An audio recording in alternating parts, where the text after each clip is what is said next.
Greetings, I am Herbert Erpaderp, and today I'm going to build this Tamiya Matilda. This is a 1/35th scale plastic kit, and that means it's probably going to be quite a long video, so buckle up. On the back... Hey, where's the back of the box? Hey, what? What is this? Hey! What are you doing? I demand to see your certificate of hacksmanship. This is an outrage. Great. I finally hacked him. Oh wait, I'm being filmed. What is up, guys? Do not even try here. And today I am on Herbert's channel to announce my part of the buddy build that we are doing right now. So as you know, I am Canadian, and so I decided to build a Sherman Firefly, which is one of my favorite variant of the Sherman, and I've never built one before, so you know, it's kind of an obvious choice. So what I will be building is the Asuka 1/35th scale Sherman Firefly 1C. In fact, I've already finished it at the moment of recording this video, but there you go. And yeah. What I mostly do on my channel is model making, and sometimes I do history videos, such as what the Wolfpack tactic was, or the Battle of Arrakor, or Barakim. And yeah, and sometimes I even stream. I just recently got a new computer, so it's perfect for streaming. And yeah, hopefully you'll like my channel, and you'll like model minutes and Herbert Erpaderp's build, because I'm sure they're going to be excellent. Anyway, see ya. Hi, I'm Matt, and I'm from the channel Model Minutes. So what am I going to be doing as part of this buddy build? Well, I'm from the UK, so I have to do something along those lines. And I don't normally build tanks, and I don't normally do 1/35 scale, so this is a bit of a milestone for me. So what I've decided to do, and I've not gone particularly far away from my normal sort of airfix vibe, is go for this. The 1/35th scale British M3 Stuart. Now, I know what you're thinking. This doesn't look like the typical thing that Airfix normally does, and you would be right, because this isn't actually an Airfix own tooled kit. This is actually an Academy kit which has been reboxed. Before I show you inside the box briefly, I'm just going to give you a little bit of history about why I've chosen this kit. So the M3 Stuart is an American-made tank, but during the early stages of World War II, the British didn't have enough infantry fighting vehicles and armoured tanks to take on the Germans in various theatres. So what they ended up doing was buying some from other countries. The Stuart, when it was in British service, earned the nickname Honey, because apparently the ride was so smooth, so it was quite a beloved vehicle by the crews. Apparently they were a little bit disappointed when it turned out that although it's quite a speedy and manoeuvrable vehicle, it's actually got quite a small caliber gun, and it couldn't really take on the other German tanks at that time, and it wasn't really easy to upgrade it due to the small size of the vehicle. But by the later period of the war, it didn't really matter so much, as they had managed to develop some better suited tanks. I thought that this buddy build would be a perfect opportunity for me to try out some new things. So if you'd love to see my build over on my channel, make sure you follow that link in the description, and I will see you all soon for an exciting build of this M3 Stuart. Okay, so this is the Commonwealth Buddy build. That's probably in the title, so maybe it's not surprising. You should definitely check out Nomad Productions and Model Minutes videos. Go and subscribe, I'll give you a moment. Anyway, because I'm Australian, it stands to reason that I'll be doing an Australian tank. And as you've probably guessed, I'm doing the Matilda. I chose this because Australia didn't really build our own tanks other than the AC-1 Sentinel, and I couldn't find a reasonably priced kit for that, so the Matilda was my next choice.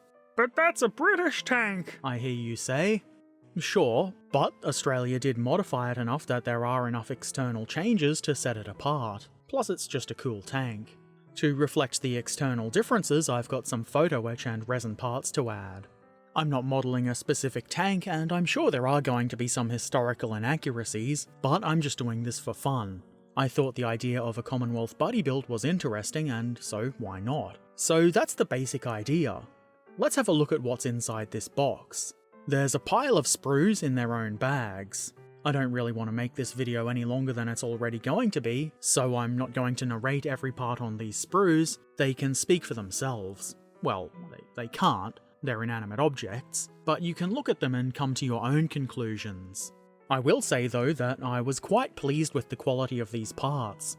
It's not the newest offering from Tamiya, I believe it's a 2009 tooling, but even Tamiya's older stuff is quite good, so it's not really surprising how good these parts look. There are of course mould lines that are going to need to be cleaned up, and simply owing to the sheer number of parts this is going to take a bit of time, but nothing too outrageous. Crew figures are included in this kit, but I won't be using them. The British crew wouldn't be correct anyway. Something I thought was very nice about this kit was that it comes with link and length tracks that you'll be able to see on the sprues here, but also we get a set of the dreaded rubber band tracks. Actually, I do know some people who prefer this kind of track, and to be fair, these ones do seem pretty decent. Especially considering how little of the tracks are going to be visible on a Matilda, I don't think these would be the worst thing in the world to use. A set of decals is also included, and they do look decent enough, though I'm not planning on using them. I'll be buying an Australian decal sheet, which, if you're looking to model an Australian tank, seems like the thing to do. Instructions come with the kit as well. It's very nice to not have to just guess at where the parts go. I certainly appreciate that this is a booklet stapled in the middle, rather than the long fold-out instructions that are often included in Tamiya's kits. The back of the booklet includes some basic painting guides, but again, not especially relevant if you're painting the Australian version. Okay, let's put this thing together. We start at the logical place, which is the driver's hatch. This is comprised of two parts which glue together very easily. I suppose if you're going to model this closed, the internal part isn't really needed, but I figured why not add it anyway. We then set that aside until much later. It's now time to put the front of the hull together. This is made up of three parts. Two outer pieces that glue onto the central part. This is easy to do, and the raised line at the joints helps to hide said joints. Also, the cast armor texture looks pretty good in my opinion. Some lift rings come next. I glue them into their mounting, and then onto the whole front. The mounting tab acts as a guide for both the base and the lift ring, which is much better than trying to line up the mounting plate with the holes in the hull. As you can see, there's one of these for each side. This can also be set aside for the time being, because now seems like a really good time for wheels. First, I turn these two piles of wheels into a smaller pile of road wheel assemblies. These are simple. One side has a pin and the other a socket. Add glue and press them together and you've got a road wheel pair. Keep doing this until they're all together. This kit is pretty good if you like assembling tiny wheels. Next come the jockey wheels. These are keyed so that the holes in either half line up properly, and there are two of them. Idler wheels are next, and these go together much the same way as the previous wheels, with some keying to align things nicely. The main difference is that there's a polycap here. The drive sprockets also have a polycap, and you wouldn't be surprised to learn that these go together just as well and easily as the previous wheels. I like to check that the teeth are lined up nicely by rolling the sprocket along some of the tracks. Nobody wants a misaligned sprocket after all. Moving along, it's time to assemble the lower hull. This is pretty simple, just glue the sides onto the hull bottom. There's keying which should help quite a bit. I didn't film it because I'm a ding-dong, but the rear wall goes on at this time as well, and that should help to make sure everything is lined up nice and neat. Once I was happy with that, I slide the front of the hull into place. There are some rather large tabs for this which I quite liked. They make mounting the assembly quite easy, and should provide a good strong bond. There is a bit of a gap at the front here, but I'm not especially worried about that, because it's barely going to be visible if at all. Final drive casings then go onto the rear of the hull like so. There's a little nub on the outside of these which should be facing upwards. That's how you can tell if you've got these on the right side of the tank or not. Then comes this seat, I guess. This seems like a part that would hold the driver figure at the appropriate height. Not exactly required for my build, but I put it in anyway because of reasons. This part in the rear of the hull is needed though. This is the mount for the upper hull. You don't want an unmounted upper hull now, do you? Of course you don't. Next, these mounts for the idler wheels can be installed. There's guides for these which make sure that you get the part in nice and neat, and I slide them as far back as they'll go. There's a nub there to stop them from going too far. Not getting these on neatly will probably make track installation later on a bit of a pain, and that is something I would prefer to avoid. The suspension and running gear comes next, which isn't too complicated to put together. Each bogie has a spring that goes in the top here, and then road wheels are sandwiched between the inner and outer half of the bogie, and that's about it. It might need a little bit of fiddling, but it's pretty easy to do. There are 2 smaller bogies and 4 larger ones, though I guess these are really just a set of 2 bogies. Anyway, the assembly is pretty much the same. These ended up looking pretty good and look well detailed. It's a bit of a shame that these will mostly be hidden by the side skirts.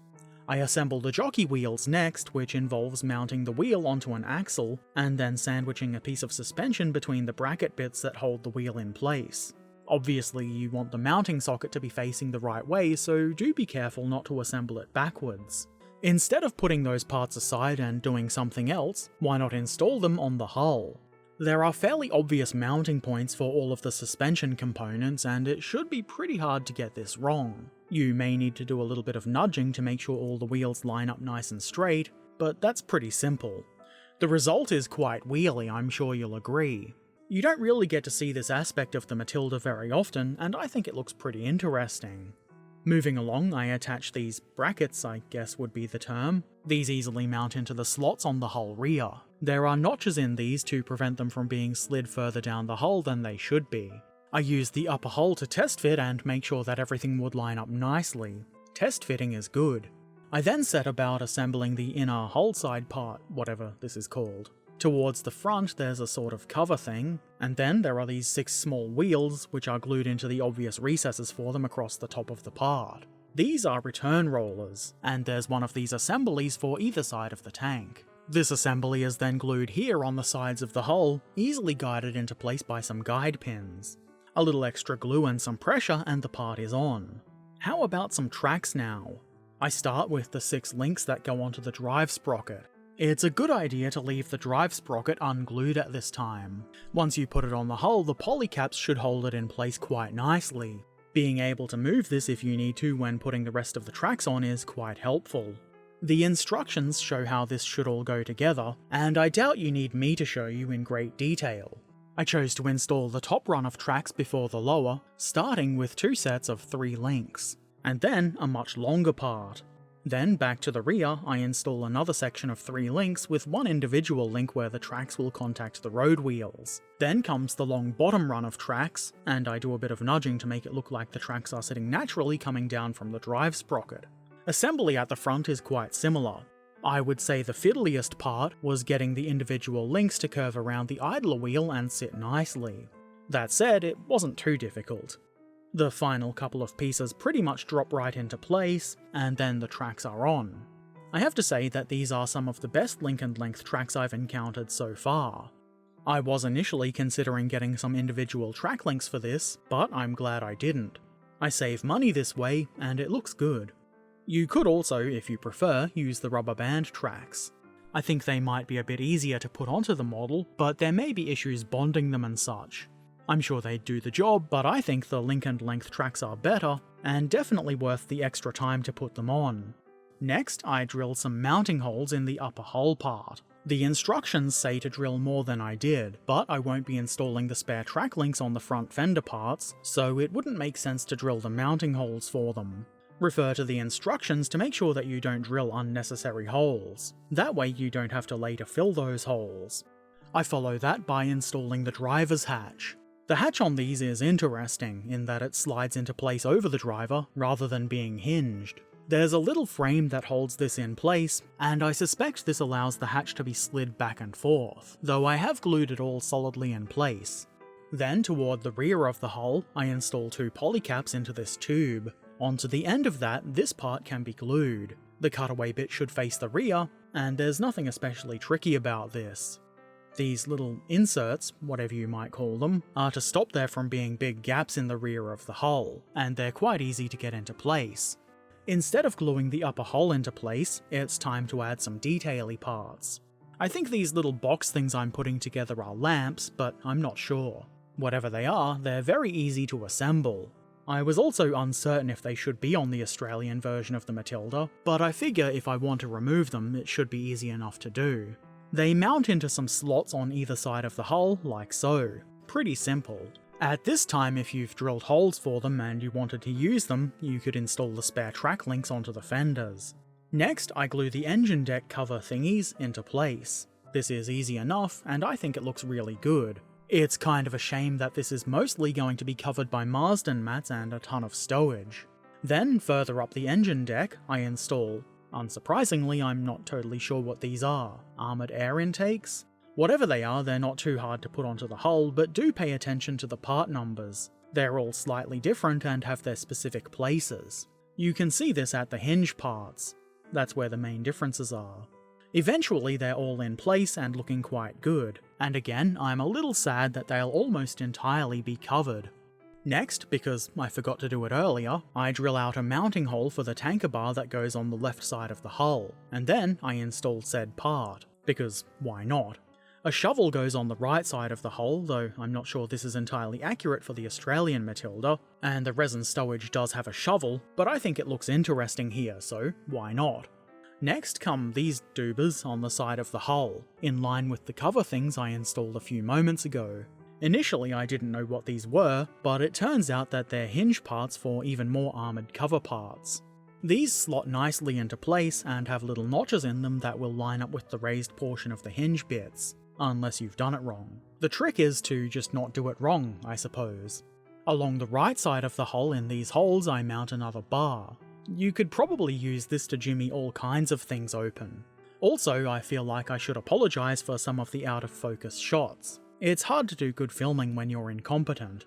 Moving on, what looks to be some kind of handle, probably for a pickaxe, is installed next to the shovel. This is followed by a bracket that seems like it's intended to hold the shovel in place. I think this looks good, though it might interfere with the armoured collar that should go around the turret later, so I might have to remove it, but we'll see.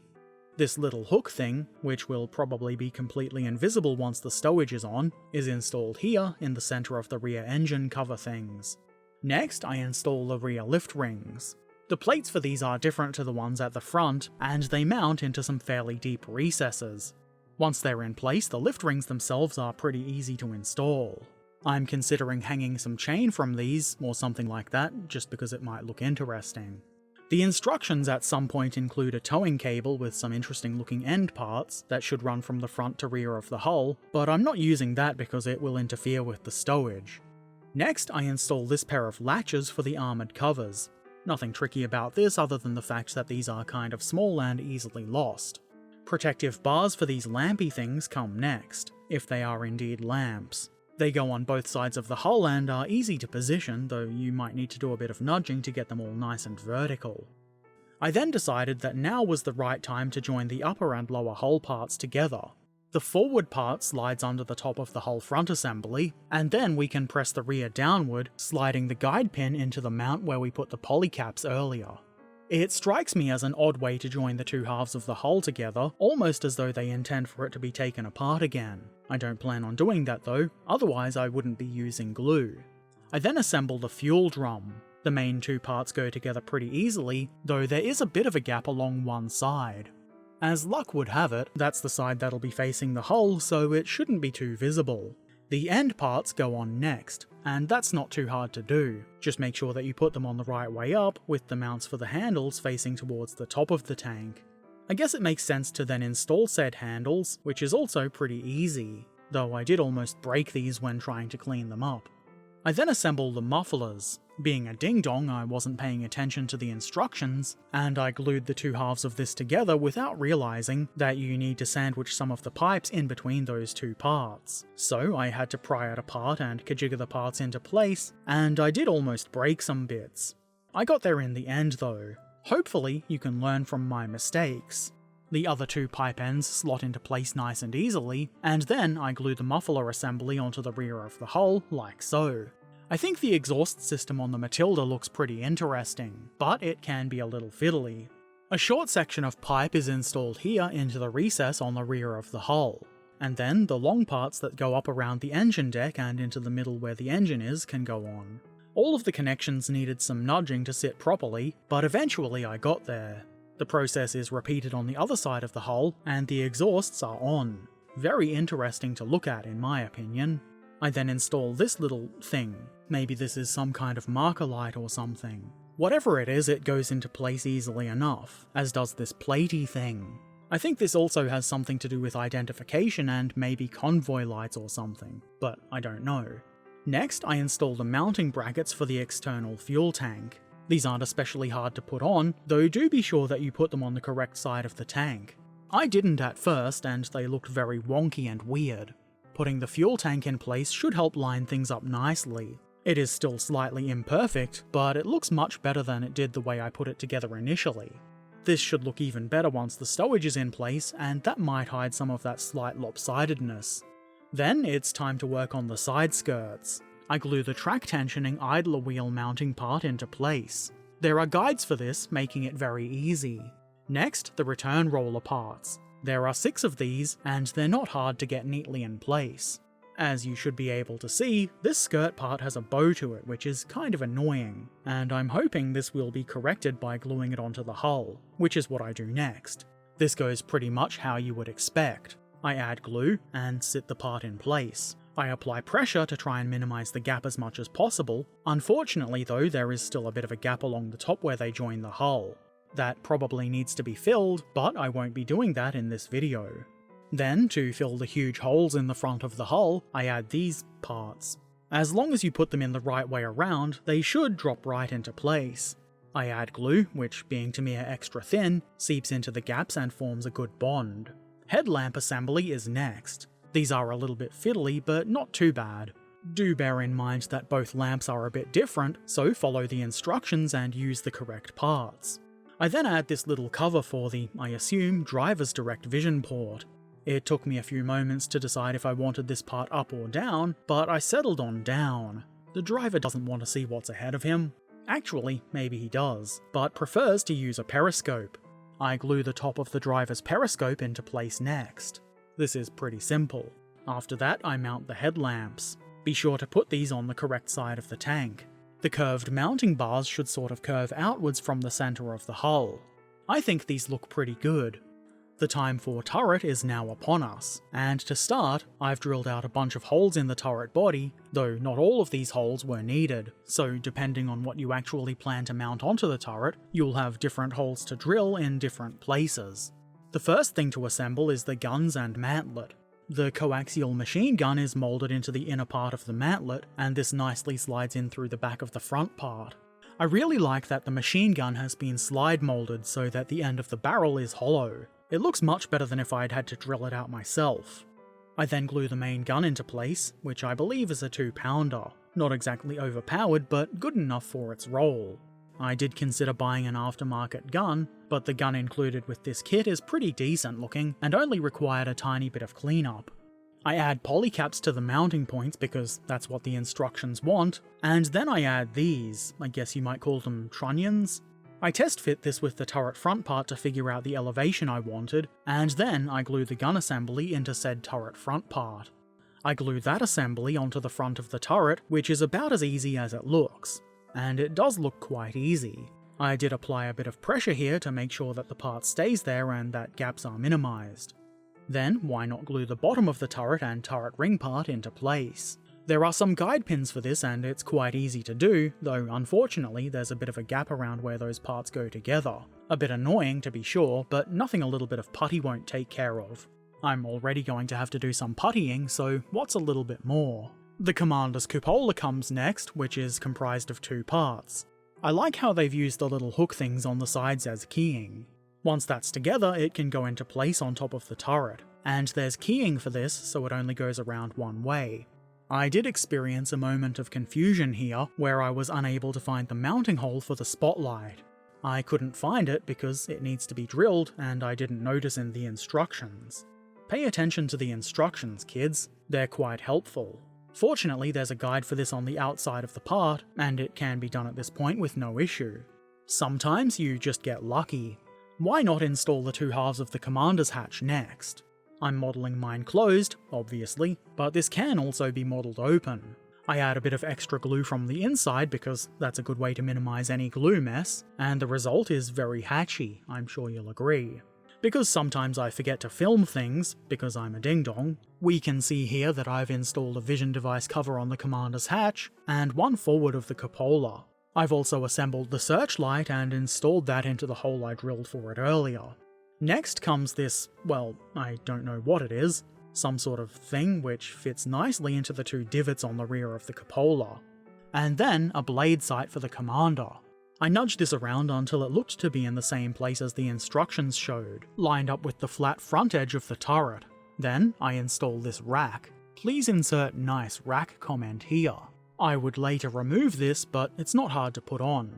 There are also some rolls that should go here, but I had resin ones and wanted to use those. Then I installed this box. There were also resin replacements for these, but I prefer the way these looked. Then comes the air vent cover at the front of the turret. This is ideal if you want your turret to have some ventilation. A lift ring can then be glued onto the side of the turret into the appropriate notch. There's one of these for both the right and left sides of the tank, and they're very simple to install. I follow this with the mount for the smoke launchers, which is also simple. And behind that I install this brackety thing. I've no idea what this is for, but it's on and it's ready to do whatever it is that it does. Another lift ring goes on the rear of the turret here, and this one is a bit different to the previous 2. Then comes this bracket, which I will also later remove. And this, I guess it's some kind of pistol port. Whatever it is, I install it here, and I won't be removing it later. I follow this with the loader's hatch, which we discussed on stream being awfully small. I would probably find myself getting stuck in this. However, it goes into place easily and looks the part. I forgot to film it, but as you can see here, I've installed the smoke launchers, which are modified rifles. I'm led to believe these were Lee Enfields. I've always found that kind of entertaining. I then installed 2 more stowage boxes because why not, and I suspect these are for holding Vegemite, which is gross. But what else would an Australian tank have? Anybody that says Foster's is going to be in trouble. I then installed a bracket for the antenna mount, and then why not the antenna mount itself? This is another part that I would later remove because I didn't realise it would impede another part, but that's okay, and I guess it's nice to see how it goes on anyway. And with that, the turret, and thus all of the plastic in this build, is done. However, the build is not yet completed. As you can see, I still have some aftermarket photo etch and 1 or 2 pieces of resin to add, but we'll leave that for the next video. This one is already way too long. Part 2 of this build will be along soon, but in the meantime, Nomad Productions and Model Minutes have some videos for you to check out. The links will be in the description below. We are all doing our videos to a slightly different schedule. For example, I'll be doing 3 parts, the Australianisation of the Matilda will be next, and then painting, though that will take a while I believe Nomad plans on doing 5 parts. Be sure to subscribe to both Nomad Productions and Model Minutes so that you don't miss any of their buddy build videos or any of their other videos. And if you're new here, it would be awesome if you were to subscribe. I did quite enjoy building this kit, but I think I'll waffle a bit more about the building of this tank in the next video. But why not show you how it looks all built up with the extra stowage and stuff? Mostly because I forgot to film some turntable videos before adding the stowage. If you're a regular in my streams, you'll probably have seen this already, and if you would like to watch me build stuff like this live, head on over to my Twitch channel, a link for which is in the description below.